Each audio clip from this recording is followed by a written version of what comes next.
Sige po, tayo po ay manalangin. In the name of the Father, Son, and Holy Spirit. Amen. Our Father who art in heaven, holy be your name. Your kingdom come. Your will be done on earth as it is in heaven. Give us this day our daily bread, and forgive us our trespasses, as we forgive those who trespass against us.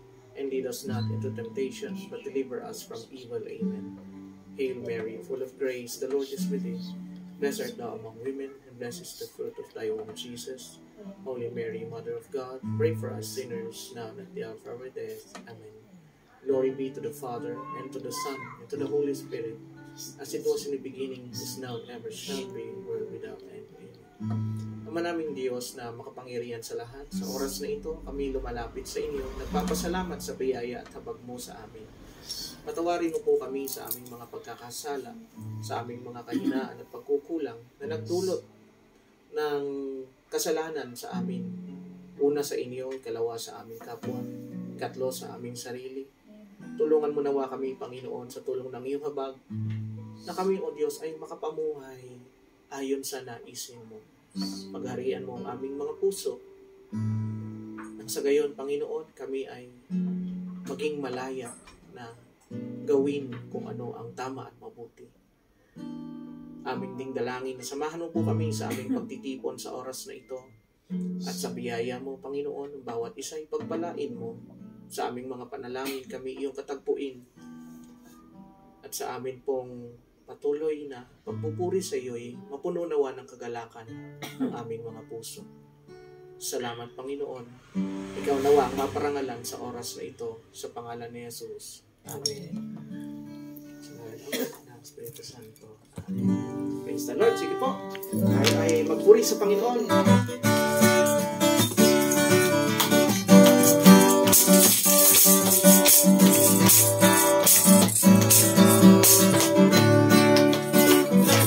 Pagkagising sa umaga, Jesus, ikaw ang saisin. Kaya't buong katawan ko'y punong-puno ng katawan puso ko ay maawit, ang mga ay sumasayaw sa tubig makalangit. Pero ko'y sigento, ako'y nagtsatsa-tsa, mga kamay kumakaway, pumuri ng buong silang, sumasayaw, sumakanta. Ito ang tanging alay ko sa'yo, pagkagising sa umaga. Jesus, ikaw ang saisin. Kaya't punong-puno ng pagkagising.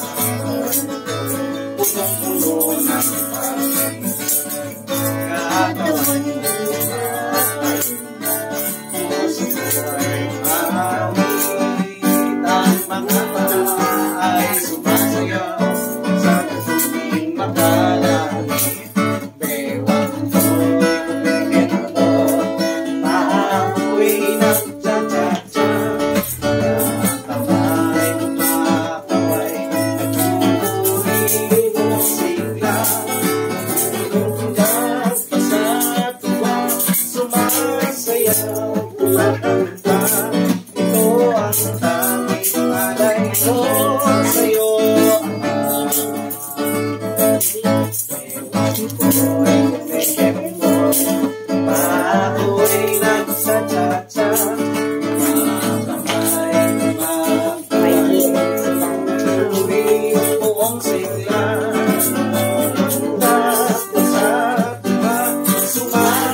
na patuloy mong pinapaalala sa amin na ikaw ang pinakamahalaga sa buhay na ito.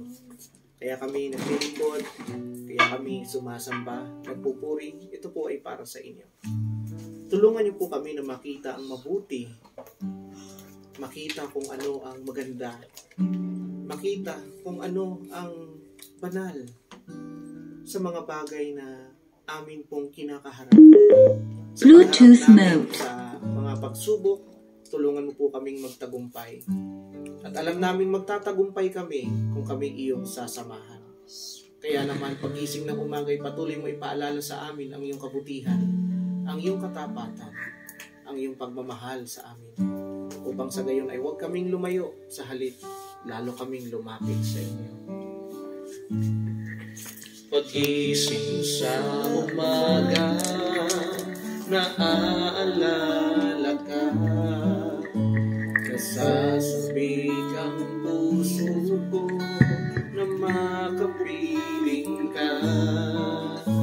Umaawit, sumasamba, sumasayaw sa'yo, naghihintay ng pangungusap mo.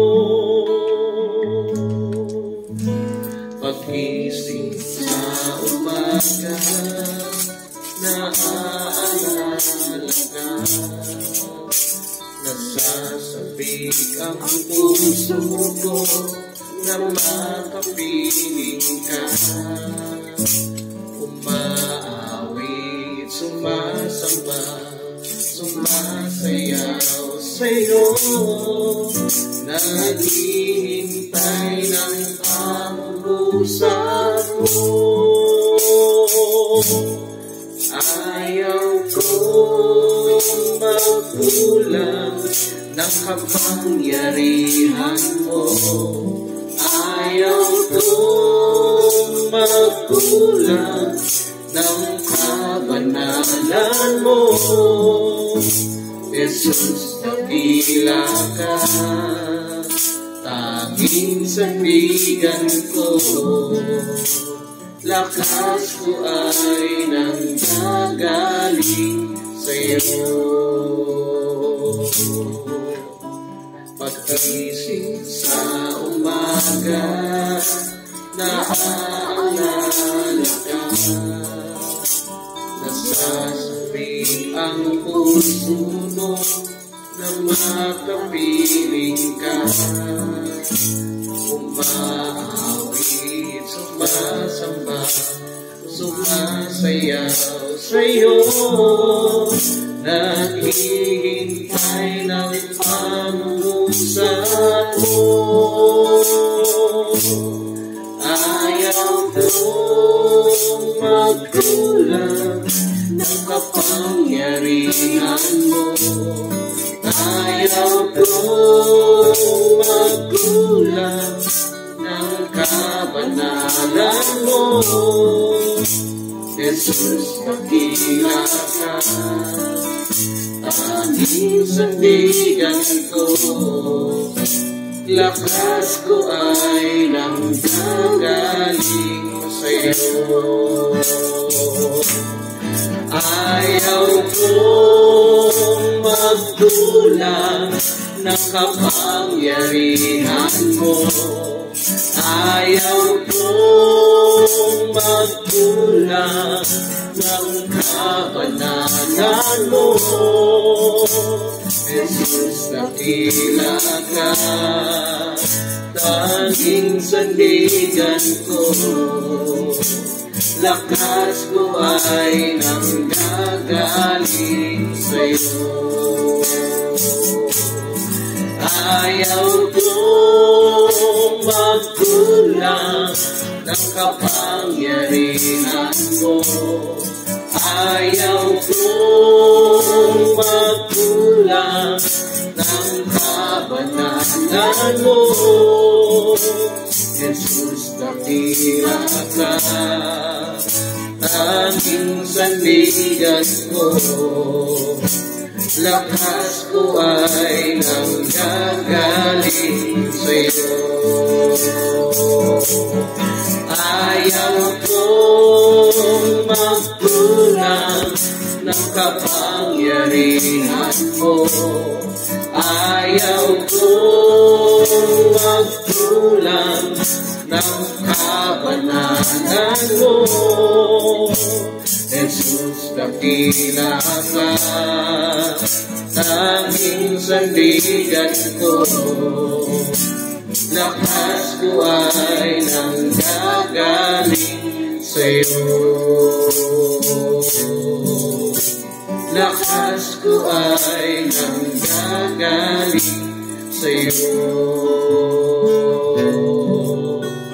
Lakas ko ay nanggagaling sa'yo.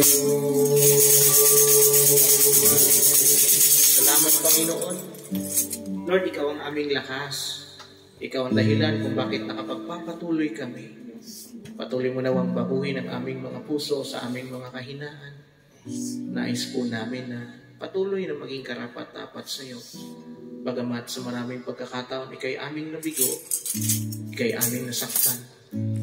Patuloy mo nawa kaming tulungan na maging katulad mo sa aming pag-iisip, sa aming pagmamahal, sa aming ginagawa sa aming buhay. Salamat, Panginoon. Itong aming panalangin, in Jesus' name we pray. Amen. Praise the Lord. Palakpakan po natin ang ating Panginoon. Ayan. Praise the Lord. Ayan. May nais po bang magpasalamat sa Panginoon? Diretso po tayo. Baka may gusto kong magpatutuan. Ayan, praise the Lord. Lord, magandang umaga po sa ating lahat, tanghali.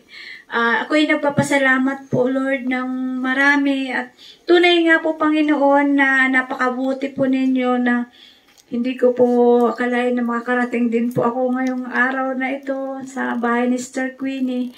Maraming salamat po, Panginoon, sa patuloy na nariyan po kayo para sa amin. Patuloy na pinagpapala, Panginoon, at patuloy na binabago po ang mga buhay po namin mula ulo hanggang talampakan. Amen. Lord, maraming salamat po sa araw na ito. To God be the glory. Amen. Praise the Lord. Si Nanay Lina. Hallelujah. Papuri sa Diyos. Hallelujah. At isang mabiyaya at pinagpalang araw po, mga kapatid. At talaga namang napakabuti ng Diyos dahil ito, kahit napakarami natin, sama-sama pa rin. Hallelujah. Upang tayo'y magpurit, magpasalamat sa ating Diyos na buhay. Na si Yahweh Shaddai na siyang nagbibigay sa atin ng buhay at lakas sa araw-araw ng ating buhay. Amen. Lord, maraming salamat po. At sa iyo ko binabalik ang lahat ng papuri at pasasalamat. Amen. Thank you, Lord. Si...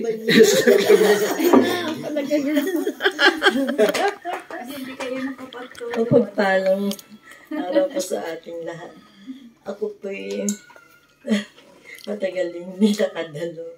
Pero thank you po sa araw na to po, Lord. Nabigyan mo po niyo ako, Lord, ng kalakasan para makadalo po. Marami din po akong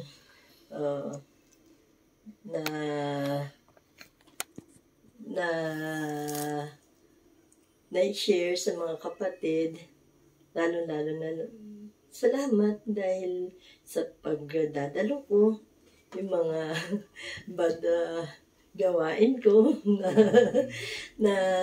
Babago. Nabago ko din. Tapos itong may nararamdaman na din tayo sa ating katandaan. Parang ano ko na rin kay Lord. Kaya yes, hindi ko iniisip na tayo ay may mga pagkukulang. Ay salamat, Lord, dahil kayo po ang nagbigay sa amin ng kalakasan at mga pangangailangan po. To God be the glory. Amen.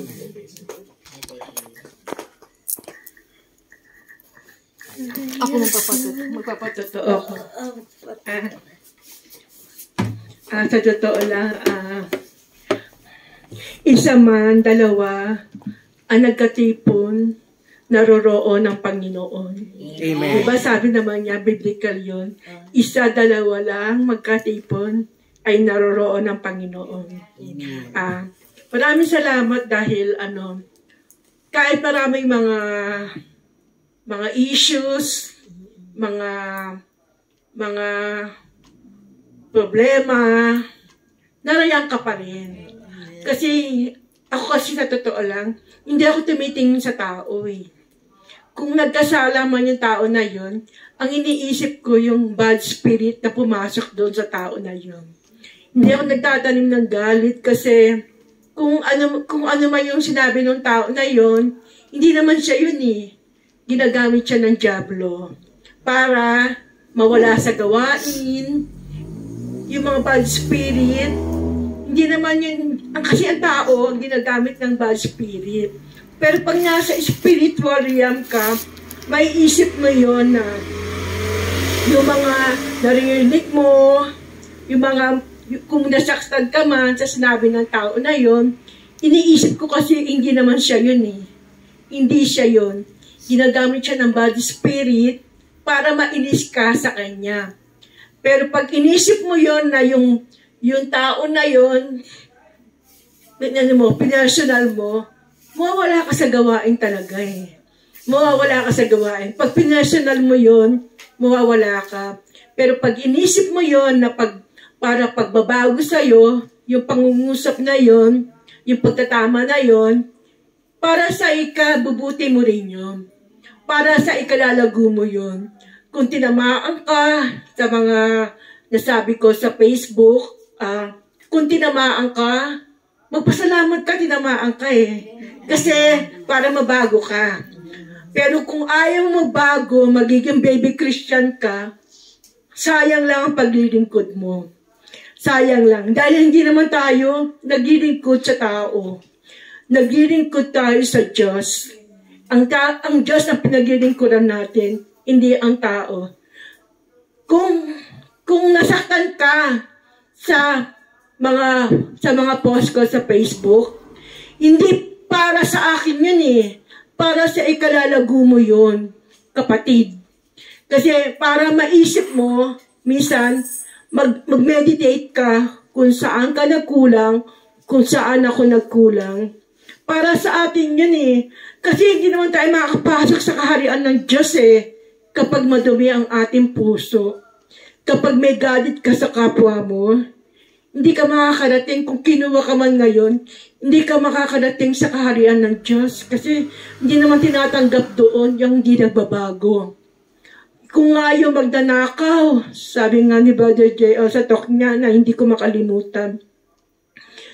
Si Dimas ba yun? Oo, magdanakaw. Kasi inangkin niya, nagkasala siya. Tinanggap niya, nagkasala siya. Kaya nga sabi ni Jesus sa kanya, gayon pa, isasama kita sa kaharian ng Diyos. Diba?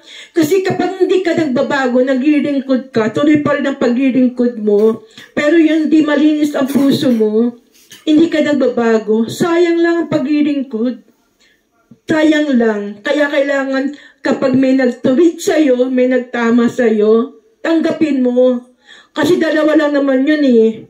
Yung isa, yung para sa sarili mong emotion, sarili mong kagustuhan. Yung isa, para sa kagustuhan ng Diyos, para maayos tayo, mabago tayong lahat. Kasi dalawang direksyon lang ang pupuntahan natin, impyerno at langit. Kung ayaw mong mapabago, sabi nga ni Brother Jerry, kung makalimutan siya ng Lunes, sabi niya, ahayaan ka ng mga anghel mo, guardian angel mo, kung ayaw ka magbago, tinitignan ka na lang niya. Titignan ka na lang ng Diyos kasi ayaw mo bago. Hayaan ka na lang niya. Katulad nga dun sa bansang Israel, di ba hindi tinanggap si Jesus?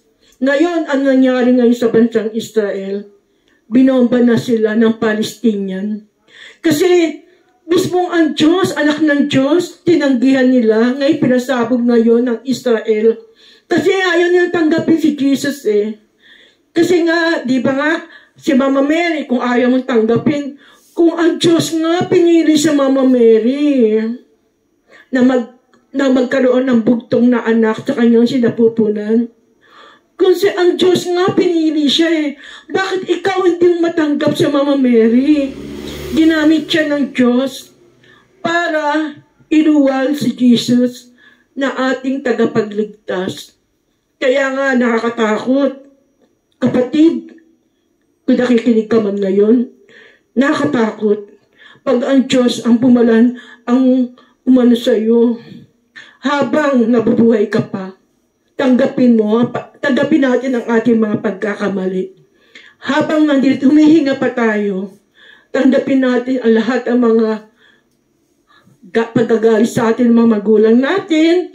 Kaya nga ngayon, naiisip ko yung mga paggalit sa akin ng tatay ko noon para pala sa kagaganda ng aking buhay. Yung nagagalit yung mga kapatid ko sa akin, kasi pasaway din talaga ako, sa totoo lang Pero para rin pala sa iyo yun, sa kagaganda ng buhay mo. Yung mga matatanda sa Laguna, yung mga sermon nila sa akin, para sa akin din pala yun, hindi para sa kanila. Kaya magpasalamat ka, kapatid, kapag tinamaan ka na sa post ko sa Facebook. Magbago ka na. Huwag mong isipin yung mga payo ko sa iyo. Sa kapangkalahatan nyo, sa buong choir yun, sa buong choir. Kahit saan sekta, wala naman akong sinabing mga pangalan. Sa buong naglilingkod sa Diyos, sa buong mundo yun. Sa buong mundo, wala akong nilagay na name tagging. Sa buong mundo, kung tinamaan ka, salamat. Ako, hindi naman sasabihin na perfecto ako. Marami din ako mga pagkukulang. Kaya, salamat sa mga pagtutuwid ni Brother JR. Minsan sasaktan din ako sa sinasabi niya. Yung mga disciplinarian, tinatamaan din ako doon. Pero, tinatanggap ko yun. Kasi, para sa ikabubuti natin yun. Sa ikalalago natin. Kasi, walang tinatanggap sa langit na makasalanan. Gusto ng Diyos maging malinis tayo, maging maayos ang buhay natin. Kasi kung yung nga magnanakaw nagsisi, tayo pa kaya? Hindi man tayo perfecto. Pero si Jesus, kapag mapagmahal siya, hindi ka man perfecto, ginagawa kanyang perfect dahil mahal na mahal tayo ng ating Panginoong Jesus. To God be the highest glory. Amen. Thank you, Lord. Salamat sa Diyos. At patuloy nawa tayong samahan ng Panginoon sa ating gawain, siyempre sa ating mga panalangin. We pray that the will of God will be done. Amen. Tayo po ay inanyahan kong tumayo na at magnilay ng ating pong salita ng Diyos. Sa oras na ito, awitin natin ang El Shaddai.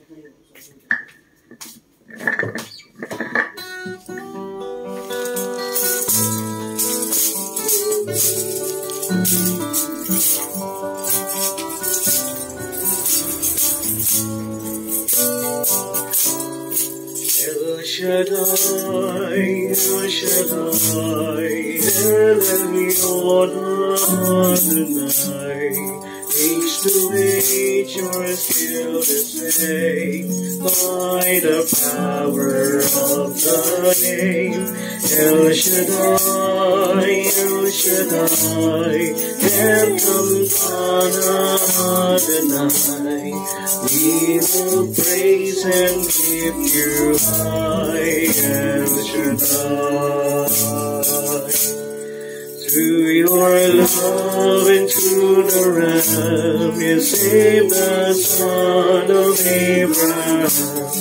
Through the power of your hand, you turned the sea into dry land. To the outcast on her knees, you were the God who really sees. And by your might, you set your children free. El Shaddai, El Shaddai, El Elyon Adonai. Age to age, you're still the same. by the power of the name El Shaddai, El Shaddai, Elkamkana Adonai. We will praise and lift you high, El Shaddai.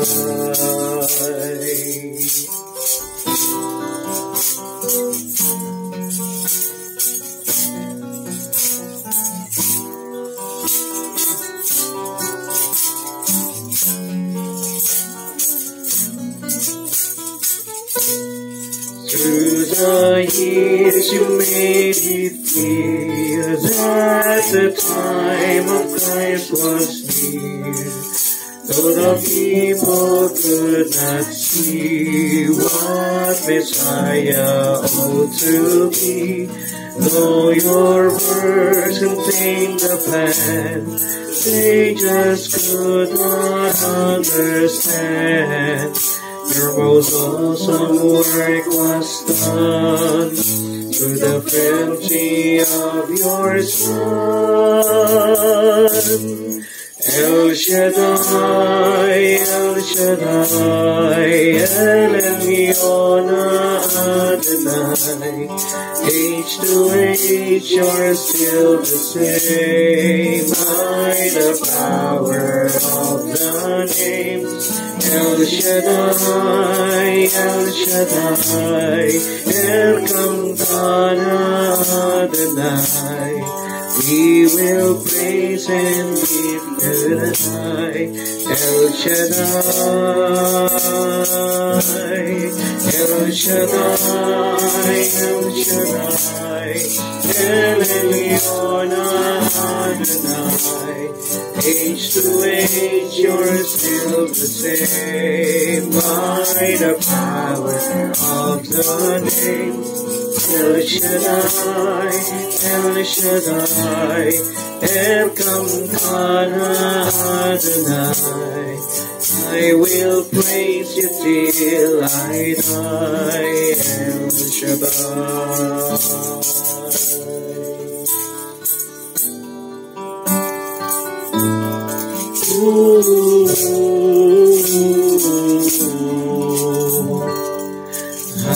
I will praise you till I die, El Shaddai. Ama naming Diyos na makapangyarihan sa lahat, Yahweh El Shaddai, muli kami lumalapit sa iyo at nagpapasalamat sa araw na ito. Patuloy naming panalangin na tulungan mo po kami na maunawaan ang iyong mga salita. Tumimo ito sa aming mga puso at bigyan mo kami ng lakas upang aming maisabuhay. Yamang alam naman namin, Panginoon, na sa aming sarili wala kaming magagawa. It is truly from your help and by your grace, kami po ay nakagagawa ng mabuti sa iyong mga paningin. And so we ask you, Lord, to once again bless us, help us to really appreciate your message and to really act on our faith sa amin pong pamumuhay. Salamat, Panginoon, itong aming panalangin. In Jesus' name we pray. Amen. Sa kanan, Ama, Anak, Espiritu Santo. Amen. Palakpakan po natin ang ating Panginoon. Ayan. Okay, praise the Lord. Okay. So, tayo po muna tumayo. Lugi kayo. Sige. Inhale. Exhale and smile. Minsan pa, inhale. Exhale and smile. O, taas po muna mga kamay. Sabi mo, Lord. Bless mo na po mga kamay na to. Sinong mahawakan? Gagaling. Lalakas. Pagpapalain mo. Sa pangalan ni Jesus. Amen. Amen. O, hawak na po sa likod. Ayan, at pakimasahin na po.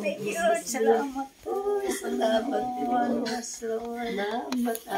Maraming salamat. Sarap naman. Thank you. Sarap. Massage pa rin. Massage. Ang sarap. Ang sarap. Bawi naman po sa kabila. Bawi. Kakabukin mo ba yung itad mo? Kayo po bahala. Maraming salamat po.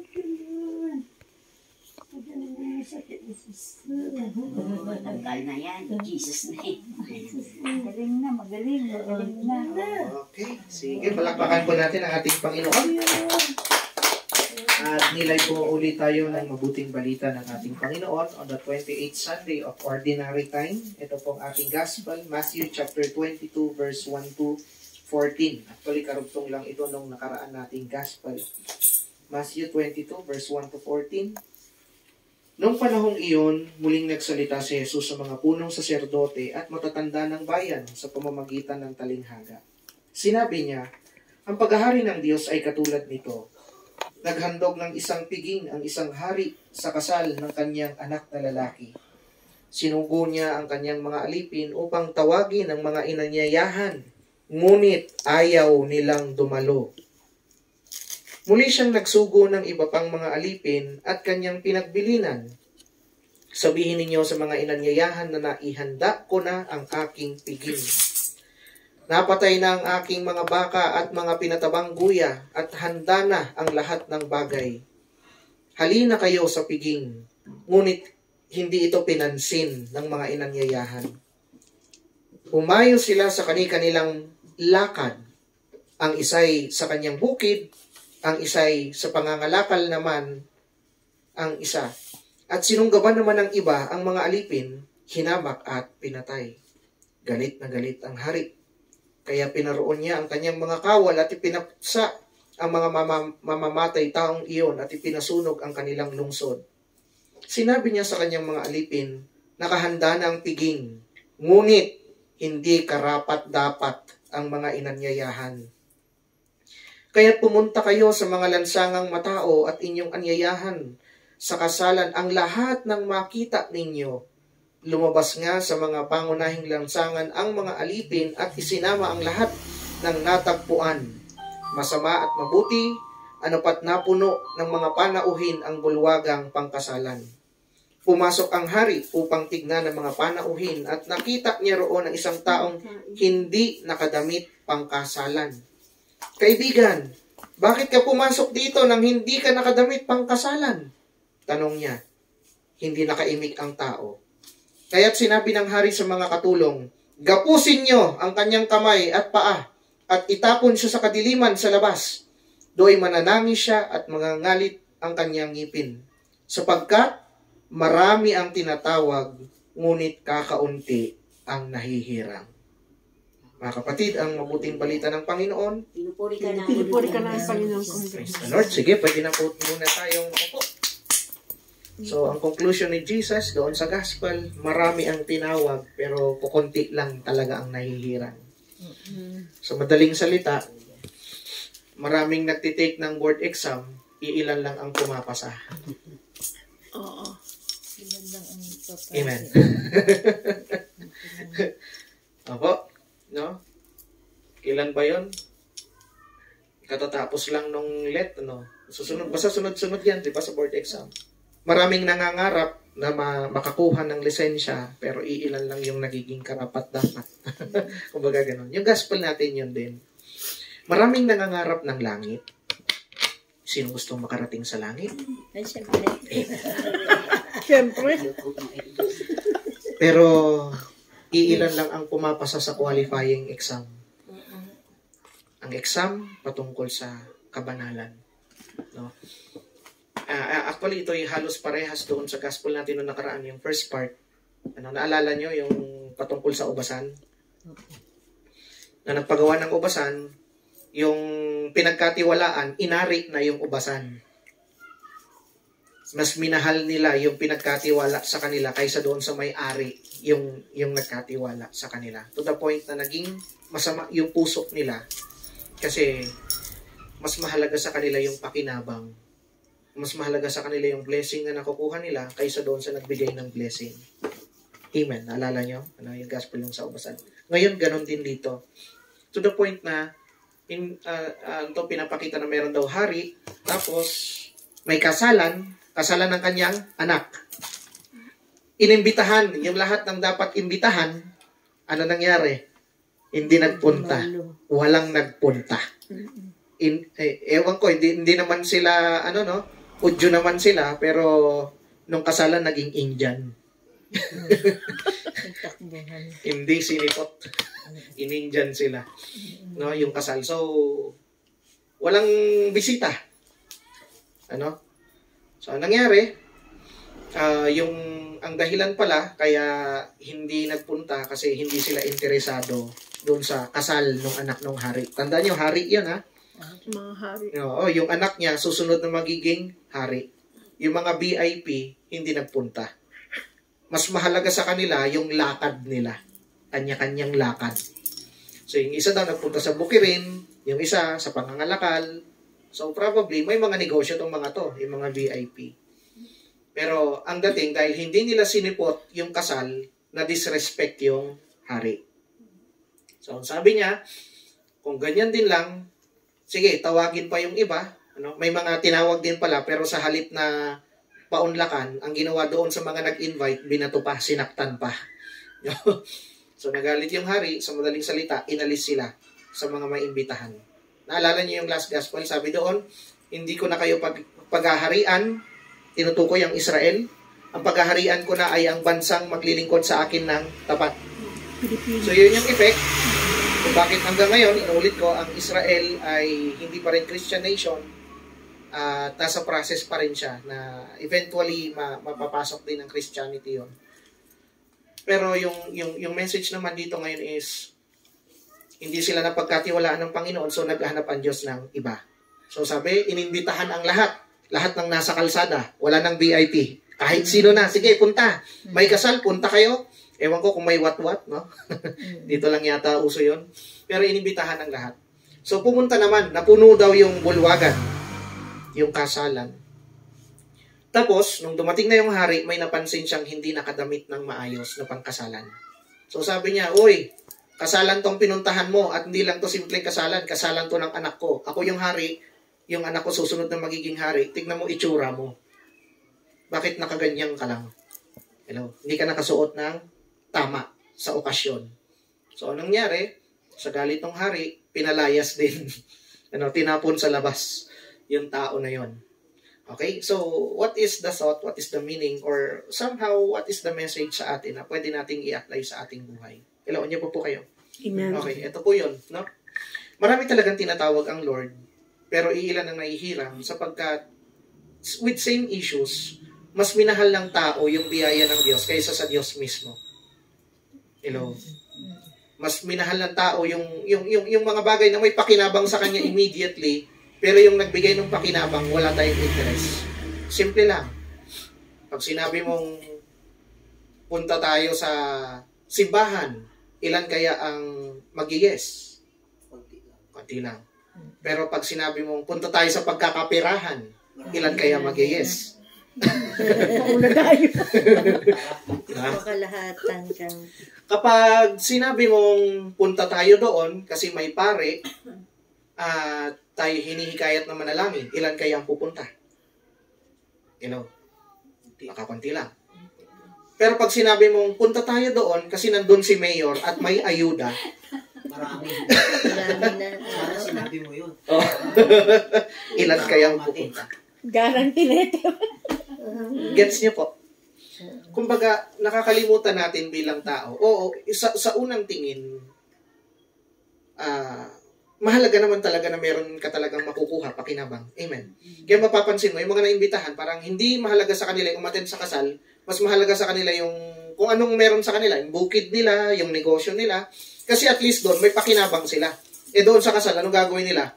Kailangan pa bago kumain, kasi kasal ng hari yun, kailangan nilang mag-ayos. Hello? Hassle pa pag wala kang damit. Hassle pa pag wala kang may bigay na regalo. Di ba? Hassle pa yun kapag, tawag dito, hindi ka maayos. I mean, alam nyo naman, pag sino na nakatry na umaten ng kasal, taas ang kamay. Di ba hanggat maaari, dapat maayos ka naman. Kagalang-galang ka naman tingnan kahit papano. Ang pangit naman, pupunta ka tapos ang ganda-ganda, napaka-elegant, sabihin mo sa hotel, tapos papasok ka, nakachinelas ka lang, nakasando ka lang. No? Tapos kung sino ka makakuha ng pagkain, oy, may pagkain. Yung ganon. Hindi, mag-ayos. So para sa kanila, hassle yun. Pero hindi naintindihan ng mga tao na to, na iniisip nilang hassle yun ay nakalimutan nila na ang hari pala ang nagpo-provide ng lahat ng meron sa kaharian. Kasi kapag pinagbawal ng hari, wala silang magagawa. Pero pag pinahintulutan ng hari, may magagawa. Meron silang pakinabang. Hello, diyan pa po kayo. So, ganun din po ay pinapaalala sa atin ng Panginoon. Minsan, nakakalimutan natin na bagamat mahalaga sa buhay na meron kang mga bagay na material, financial, mga bagay na sabihin na natin may pakinabang tayo, pero ang higit na pakinabang ay walang iba kundi ang Diyos. Hello, andiyan po kayo. So sa madaling salita, isa sa mga pinapaalala sa atin ng gospel ngayon, kung masyado mong minahal ang mga bagay sa mundo, hanggang dito ka na lang. Hello. Pakihirap mo yung katawi siya, kapatid. Kapatid. Pag masyado mong minahal Masyado mo minahal ang mga bagay dito sa mundo, ang mga bagay dito sa mundo, hanggang dito ka na lang. hanggang dito ka na lang. What do I mean? Di ba sinabi ng salita ng Diyos, kung nasaan ang puso mo, nandun ang kayamanan mo. Hello? Kung ang kayamanan mo ay nandito sa mundo, pag namatay ka, di hanggang dito ka na lang sa earth. Pero kung ang kayamanan mo ay ang Diyos, nasaan ba ang Diyos? Tataas. Sa langit. So, madadala ka ng Diyos doon. Nagigets po ba ninyo? Amen. So, marami ang tao na na-disqualify sa qualifying exam kasi minahal nila ang mga bagay na pansamantala lamang. Hello. Amen. Amen. Mga bagay na nawawala, mga bagay na madaling masira, na nakalimutan nila na ang pinakamahalaga sa bagay sa mundong ito ay hindi bagay, kundi ang Diyos mismo. Pero ikalawa, ito rin naman yung point, no? Na somehow, paalala din naman sa atin ng mga nandito na nabubuhay pa. Ano yun? Dahil hindi pumunta yung mga VIPs, yung supposedly qualified, inopen na sa lahat. Makasalanan ka, wala kang pera, mahirap ka, pangit ka, wala kang ipagmamalaki, sige, invited ka. Actually, yun yung ginawa ng Panginoon sa atin. Tama. Gets niyo po? Actually, gusto niyo patungkulan doon, Israel eh. Ikaw, Israel, actually yung VIP, pero inayawan mo. Inayawan mo. Kaya, lumabas ako sa buong mundo at inimbitahan ko lahat. Gets niyo po? Sa ating ganun din. Personally speaking, ang gusto niyang sabihin ay, hindi naman talaga tayo karapat-dapat. Sino ba karapat-dapat sa atin? Wala. Tayo ay makasalanan, tayo nagkulang. Wala talaga tayong pwedeng ipagmalaki kay Lord. Tama, mali? Tama.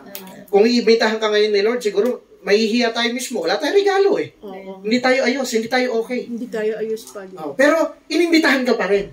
Yes niyo po. Ang Diyos na ang bumaba sa atin. Andiyan po kayo. Amen. So, yun, ang Diyos na ang bumaba sa atin. Yung grasya niya, yung habag, yung salitang habag, kahit hindi ka karapat-dapat, inimbitahan ka pa rin kasi mahal tayo ng Diyos. Amen. Pero, may pero. Kasi may dumating na hindi nag-ayos. Inimbitahan lahat, inayos nila ang sarili nila. Alam nilang hassle pag-aating ka sa kasal ng hari. So, kailangan nilang maligo, kailangan nilang maglinis, kailangan nilang magdala ng handog, ng regalo. Dapat maayos. Maganda naman tignan. Pero may isa, tamad. Hindi inayos ang sarili. Ano nangyari sa kanya? Bagamat hindi siya karapat-dapat, pero dahil sa habag ng hari, tinawag siya, hindi pa rin siya nag-ayos. So, qualified na sana siya, sinipa pa uli siya palabas. Sayang. So, ano yung paalala sa atin ng Panginoon? Ito yun. Totoo yung mensahe na ginawa na lahat ng Diyos para sa kaligtasan ng tao. Amen. Kasi kung titignan naman natin, saan ba nanggaling ang gulo sa mundo? Sino bang may kasalanan? Hindi ba ang tao? Correct. Diyan po kayo. Balikan lang natin. Christology. Konting background about Christology. Doon sa kasalanan na nagawa ng tao, di ba ang gumawa ng order ay ang Diyos. Maayos naman lahat.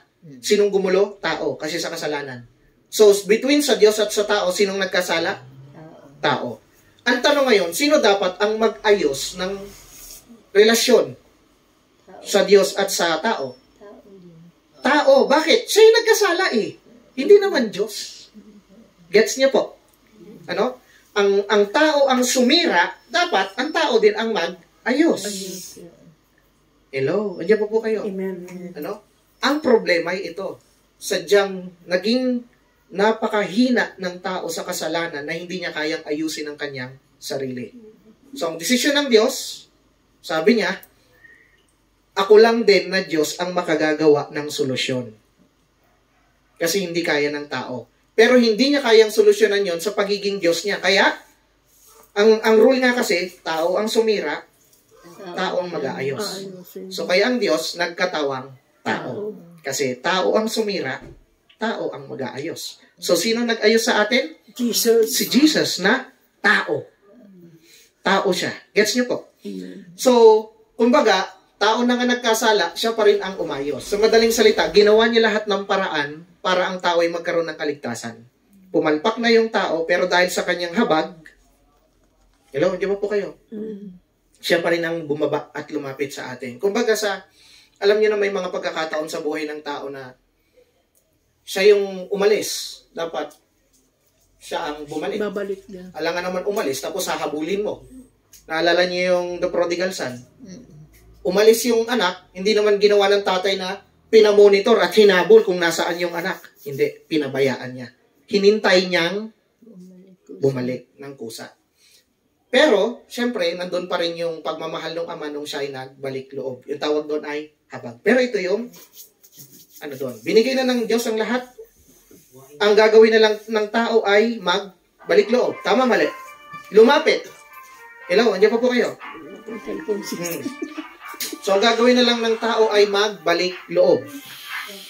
May mga message kasi na gano'n eh. Tapos na, inayos na ni Lord, ang gagawin mo na lang ay lumapit sa Diyos. Wala ka nang gagawin. Pero sa gospel natin ngayon, may pinapakita ang Diyos na hindi sapat na lumapit ka lang. Hello? Andiyan pa po kayo? Hindi sapat na lumapit ka lang sa Diyos at magiging okay ka na. Kasi merong tao na lumapit, naimbitahan, pumunta doon sa kasalan, lumapit nga siya, pero hindi niya inayos yung sarili niya. Kaya na-kick out pa rin. Amen? So what is the message? May part ang Diyos sa kaligtasan ng tao. Okay naman na lumapit ka, pero may part pa rin ang tao sa kaligtasan niya. Hindi lahat puro sa Diyos. May part pa rin ang tao sa kaligtasan niya. At ano yung part ng tao sa kaligtasan niya? Ayusin niya sarili niya. Tama. Amen. Gets niyo po? So parang ang message ng Lord, anak, ginawa ko lahat para sa'yo. Umayos ka naman. Kung gusto mo, nadalihin kita sa buhay na walang hanggan. Amen. Nagkakaintindihan po ba tayo? Amen. So that is actually the message of our gospel today. Na pinatatawad naman tayo ng Panginoon. Pero kailangan nating ayusin din ang ating mga sarili. Kung saan tayo nagkamali, kung saan tayo nadapa, bumangon tayo. Kung saan tayo nasira, ayusin natin. Kung saan tayo nagkasala, ihingi natin ito ng tawad at pagtagumpayan natin ang ating kahinaan. Hindi pwedeng lahat puro habag ng Diyos. Mayroon pa ring papel ang tao sa kanyang sarili. Amen. Amen, amen. Amen. So nawa ay maging paalala na rin lang sa atin ito. No? I mean sa ating lahat. Kasi may mga pagkakataon na nagiging temptation sa atin ang kaaway na hindi gumawa ka lang ng kasalanan, total patatawarin ka naman ng Diyos. Maiintindihan ka naman ng Diyos. Mauunawaan ka naman ng Diyos na tao ka lang. Pero hindi pwedeng ganun eh. Kailangan mo ring maintindihan at kailangan din nating maintindihan ang katotohanan na oo, tao lang ako, pero hindi ako tao lang. Tao ako na inalis ng Diyos sa pangit na buhay o sa kapahamakan. So, kailangan kong panatilihin yung sarili kong ganun habang naghihintay sa muli niyang pagbabalik. Amen. Amen. Kasi, wala yun eh.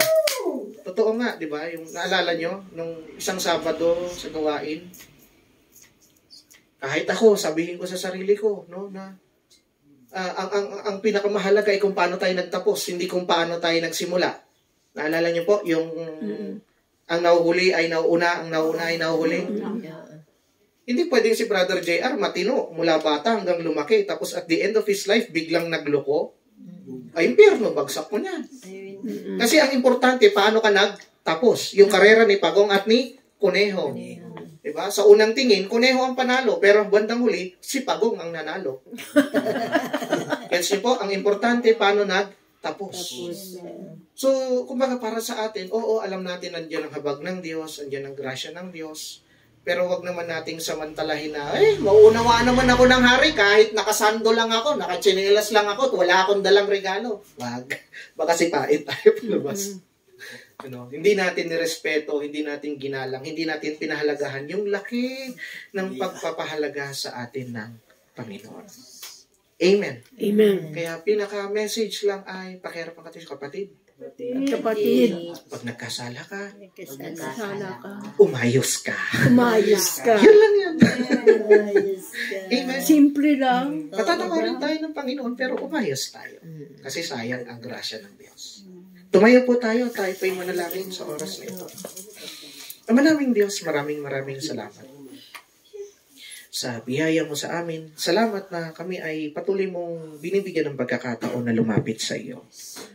Patawarin mo po kami sa mga pagkakataong nakakalimot kami, nadarapa kami, at nakagagawa kami ng mga bagay na hindi maganda.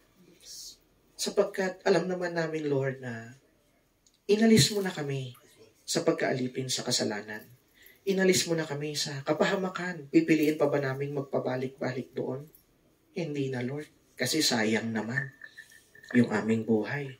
Sayang naman ang pagkamatay mo sa krus. Sayang naman na kami minahal mo, bagamat kami ay aminado naman sa aming sarili na hindi kami ganap.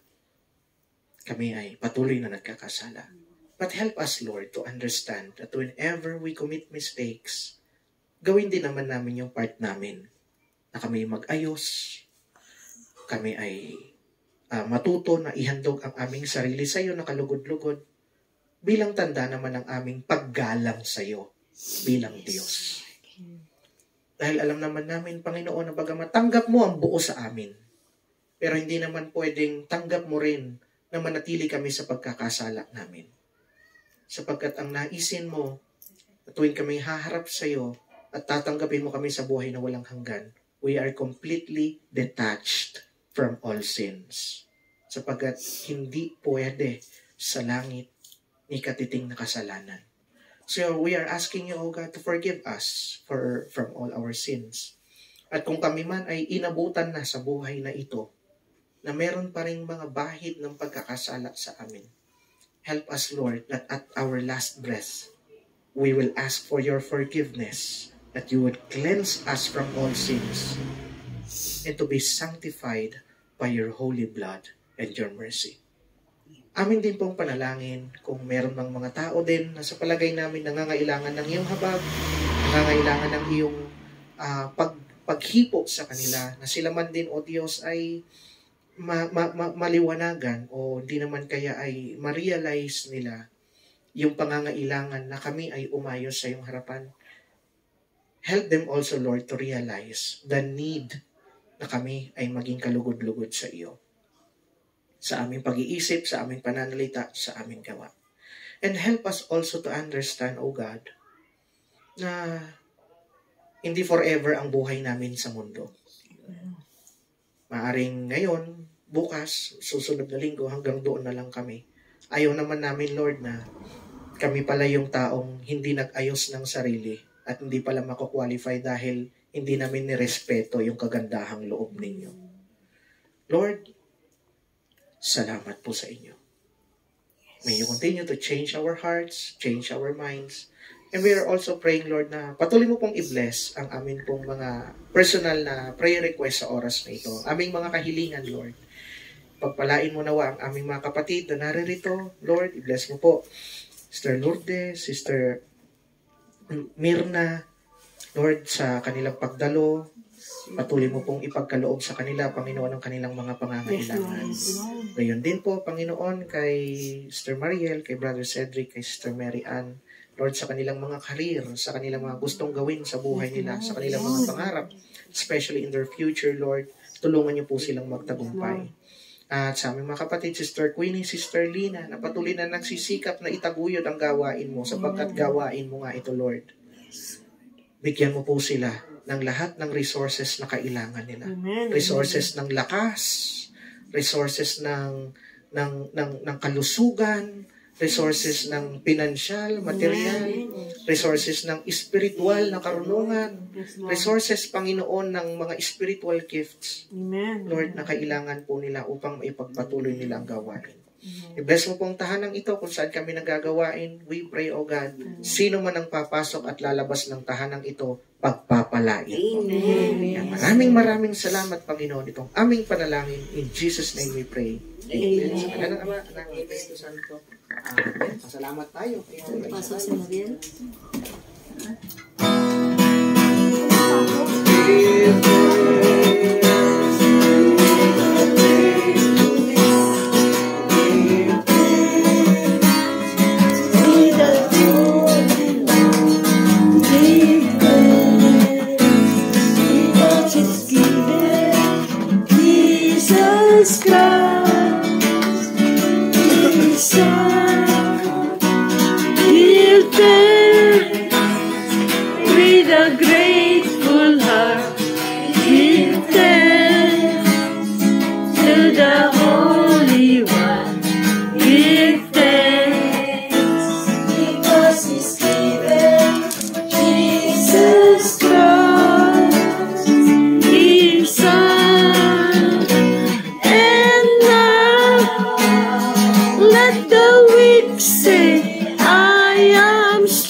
Strong.